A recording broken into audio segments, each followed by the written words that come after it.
ವಿರುದ್ಧದ test match ಅಲ್ಲಿ Bharat bowler ಮಾನವ್ ಸುತಾರ್ ಹೆಸರು ಫುಲ್ ಟ್ರೆಂಡಿಂಗ್ ನಲ್ಲಿದೆ. ಭಾರತೀಯ ಟೆಸ್ಟ್ ತಂಡದಲ್ಲಿ ರವೀಂದ್ರ ಜಡೇಜಾ ಹಾಗೆ ಅಕ್ಷರ್ ಪಟೇಲ್ ರಂತ ಅನುಭವಿ ಎಡಗೈ ಸ್ಪಿನ್ ಆಲ್ರೌಂಡರ್ಗಳ ಸಾಲಿಗೆ ಸೇರಬಲ್ಲ ಅತ್ಯಂತ ಭರವಸೆಯ ಯಂಗ್ ಪ್ಲೇಯರ್ ಆಗಿ ನಿರೀಕ್ಷೆಯನ್ನ ಮೂಡಿಸಿದ್ದಾರೆ. ಅದು ಅಲ್ಲದೆ ಹಿರಿಯ ಆಟಗಾರ ರವೀಂದ್ರ ಜಡೇಜಾ ಅವರ ಉತ್ತರಾಧಿಕಾರಿ ಎನ್ನುವಂತೆ ಸೌಂಡ್ ಮಾಡ್ತಿದ್ದಾರೆ. ಅಷ್ಟಕ್ಕೂ ಟೀಮ್ ಇಂಡಿಯಾ ಪರ ಡೆಬ್ಯೂ ಮಾಡಿ 2 ತಿಂಗಳಲ್ಲಿ ಅಷ್ಟು ದೊಡ್ಡ ಇಂಪ್ಯಾಕ್ಟ್ ಮಾಡಿದ್ದು ಹೇಗೆ ಅನ್ನೋದನ್ನ ಈ ವಿಡಿಯೋದಲ್ಲಿ ಹೇಳ್ತೇನೆ. ನಾನು ಶಾಂತ. ನೀವು ಸುದ್ದಿಯಾನದ ಸಬ್ಸ್ಕ್ರೈಬರ್ ಆಗೋದಕ್ಕೆ ಮರಿಬೇಡಿ. ಭಾರತ ಪರ ದೇವದತ್ ಪಡಿಕ್ಕಲ್ 2 ಇನ್ನಿಂಗ್ಸ್ಗಳಲ್ಲಿ ಅದ್ಭುತ ಬ್ಯಾಟಿಂಗ್ ಪ್ರದರ್ಶನ ನೀಡಿದ್ರೆ ಬೌಲಿಂಗ್ನಲ್ಲಿ ಮಾನವ್ ಸುತಾರ್ ಕೂಡ ಬಿಗ್ ಇಂಪ್ಯಾಕ್ಟ್ ಮಾಡಿದ್ದಾರೆ. ಅವರ ಇದೇ ಪ್ರದರ್ಶನ ಭಾರತಕ್ಕೆ ಮುಂದಿನ ದಿನಗಳಲ್ಲಿ ಸ್ಟಾರ್ ಆಲ್ರೌಂಡರ್ ಆಗುವಂತ ಭರವಸೆ ಮೂಡಿಸಿದ್ದಾರೆ. ಬ್ಯಾಟಿಂಗ್ನಲ್ಲೂ ಮಿಂಚುತ್ತಾ ಇರುವಂತ ಸುತಾರ್ ಭಾರತ ಪರ 2 ಪಂದ್ಯಗಳಲ್ಲಿ ಆಲ್ರೆಡಿ ಹೆಜ್ಜೆ ಗುರುತು ಮೂಡಿಸಿದ್ದಾರೆ. ಈಗ ಲಂಕಾ ನೆಲದಲ್ಲೂ ಕೂಡ ಸದ್ದು ಮಾಡಿದ್ದಾರೆ. ಶ್ರೀಲಂಕಾ ವಿರುದ್ಧದ ಪಂದ್ಯದಲ್ಲಿ ಭಾರತ ಮೊದಲ ಇನ್ನಿಂಗ್ಸ್ನಲ್ಲಿ 462 ರನ್ಗಳನ್ನು ಕಲೆ ಹಾಕಿ ಲಂಕಾ ತಂಡವನ್ನ 288 ರನ್ಗಳಿಗೆ ಆಲ್ಔಟ್ ಮಾಡುವಲ್ಲಿ ಪ್ರಮುಖ ಪಾತ್ರ ವಹಿಸಿದ್ದೇ ಬೌಲರ್ಗಳು. ಅದರಲ್ಲೂ ಕೂಡ ಮಾನವ್ ಸುತಾರ್ ಎಲ್ಲಾ ಬೌಲರ್ಗಳಿಗಿಂತಲೂ ಹೆಚ್ಚಿನ ಬಾಲ್ಗಳನ್ನ ಬೌಲ್ ಮಾಡಿದ್ರು. 21.4 ಓವರ್ ಬೌಲಿಂಗ್ ಮಾಡಿದಂತ ಸುತಾರ್ 76 ರನ್ಗಳನ್ನ ನೀಡಿ 4 ವಿಕೆಟ್ಗಳನ್ನ ತಗೊಂಡಿದ್ರು. ಅಷ್ಟೇ ಅಲ್ಲ, ಮೊದಲ ಇನ್ನಿಂಗ್ಸ್ನಲ್ಲಿ ಅತಿ ಹೆಚ್ಚು ಬಿಗ್ ಟರ್ನ್ ಬಾಲ್ಗಳನ್ನ ಎಸೆದಂತ ಬೌಲರ್ ಎನ್ನುವಂತ ಹೆಗ್ಗಳಿಕೆಗೂ ಕೂಡ ಪಾತ್ರರಾಗಿದ್ದಾರೆ.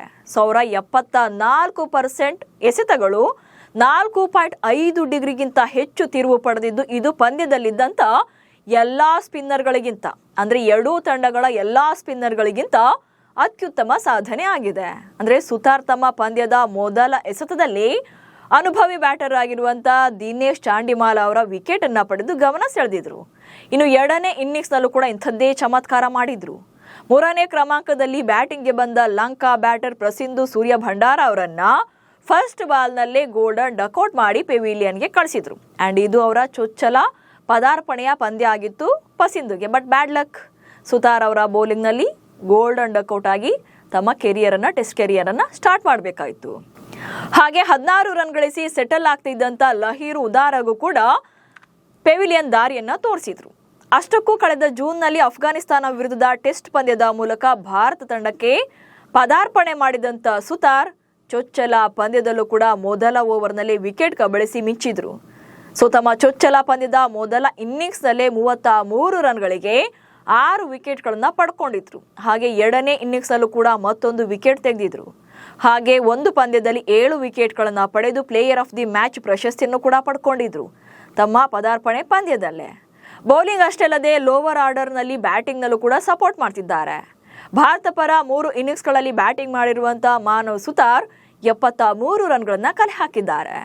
ಇನ್ನು ಟೆಸ್ಟ್ ತಂಡಕ್ಕೆ ಆಯ್ಕೆಯಾಗುವ ಮುನ್ನ ಪ್ರಥಮ ದರ್ಜೆ ಕ್ರಿಕೆಟ್ನಲ್ಲಿ ರಾಜಸ್ಥಾನದ ಪರವಾಗಿ 30ಕ್ಕೂ ಹೆಚ್ಚು ಪಂದ್ಯಗಳನ್ನಾಡಿ 150ಕ್ಕೂ ಹೆಚ್ಚು ವಿಕೆಟ್ಗಳನ್ನ ತಗೊಂಡಿದ್ರು. ಹಾಗೆ ಇಂಗ್ಲೆಂಡ್ನ ಪ್ರಸಿದ್ಧ ಕೌಂಟಿ ಕ್ಲಬ್ ವಾರ್ಷಿಕ್ ಶೈರ್ ಜೊತೆಯೂ ಕೂಡ ಒಪ್ಪಂದ ಮಾಡಿಕೊಂಡಿದ್ದಾರೆ. ಅಲ್ಲಿ ಕೂಡ 5 ವಿಕೆಟ್ಗಳ ಒಂದು ಗೊಂಚಲು ಸೇರಿದಂತೆ ಟೋಟಲ್ ಆಗಿ 11 ವಿಕೆಟ್ಗಳನ್ನ ಪಡೆದು ಅಲ್ಲಿಯೂ ಕೂಡ ಶೈನ್ ಆಗಿದ್ದಾರೆ. ಹೀಗೆ ಭಾರತೀಯ ಕ್ರಿಕೆಟ್ನ ಮುಂದಿನ ಸೂಪರ್ ಸ್ಟಾರ್ ಸ್ಪಿನ್ನರ್ ಆಗಿ ಹೊರಹೊಮ್ಮುತ್ತಾ ಇರುವಂತ ಮಾನವ್ ಸುತಾರ್ ಬಗ್ಗೆ ಮಾಜಿ ಕ್ರಿಕೆಟಿಗ ಆಕಾಶ್ ಚೋಪ್ರಾ ಅಚ್ಚರಿಯ ಭವಿಷ್ಯ ನುಡಿದಿದ್ದಾರೆ. ರವೀಂದ್ರ ಜಡೇಜಾ ಅವರ ಅಪ್ಗ್ರೇಡೆಡ್ ವರ್ಷನ್ ಬೌಲರ್ ಮಾನವ್ ಸುತಾರ್ ಅಂತ ಅಪ್ರಿಶಿಯೇಟ್ ಕೂಡ ಮಾಡಿದ್ದಾರೆ. ಯಾಕಂದ್ರೆ ಭಾರತಕ್ಕೆ ಒಬ್ಬ ಕ್ವಾಲಿಟಿ ಬ್ಯಾಟರ್ ಸಿಗ್ತಾರೆ ಅಥವಾ ಬೌಲರ್ ಕೂಡ ಸಿಗಬಹುದು. ಬಟ್ 2ರಲ್ಲೂ ಕೂಡ ಇಂಪ್ಯಾಕ್ಟ್ ಮಾಡುವಂತ ಆಲ್ರೌಂಡರ್ ಸಿಗೋದು ತುಂಬಾನೇ ಕಷ್ಟ, ಅದರಲ್ಲೂ ಕೂಡ ಸ್ಪಿನ್ ವಿಭಾಗದಲ್ಲಿ. ಜಡ್ಡು ವಿಶ್ವ ಕ್ರಿಕೆಟ್ನ ಸ್ಟಾರ್ ಆಲ್ರೌಂಡರ್ ಆಗಿ ಈಗಾಗಲೇ ಸದ್ದು ಮಾಡಿದ್ದಾರೆ. ಅವರ ಪ್ಲೇಸ್ನ ತುಂಬೋದು ಅಷ್ಟು ಸುಲಭದ ಮಾತು ಕೂಡ ಅಲ್ಲ. ಯಾಕಂದ್ರೆ ಈಗಾಗಲೇ ಜಡ್ಡು ನಿವೃತ್ತಿಯ ಹೊಸ್ತಿಲಲ್ಲಿ ಇರೋದ್ರಿಂದ ಅವರಿಗೆ ಪರ್ಯಾಯವಾಗಿ ಮತ್ತೊಬ್ಬ ಕ್ವಾಲಿಟಿ ಆಲ್ರೌಂಡರ್ನ ಅಗತ್ಯ ಅಂತೂ ಇದ್ದೇ ಇದೆ. ಈ ಸಾಲಿನಲ್ಲಿ ಈಗ ಸುತಾರ್ ಫಸ್ಟ್ ಪ್ಲೇಸ್ನಲ್ಲಿದ್ದಾರೆ. ನಮಸ್ಕಾರ.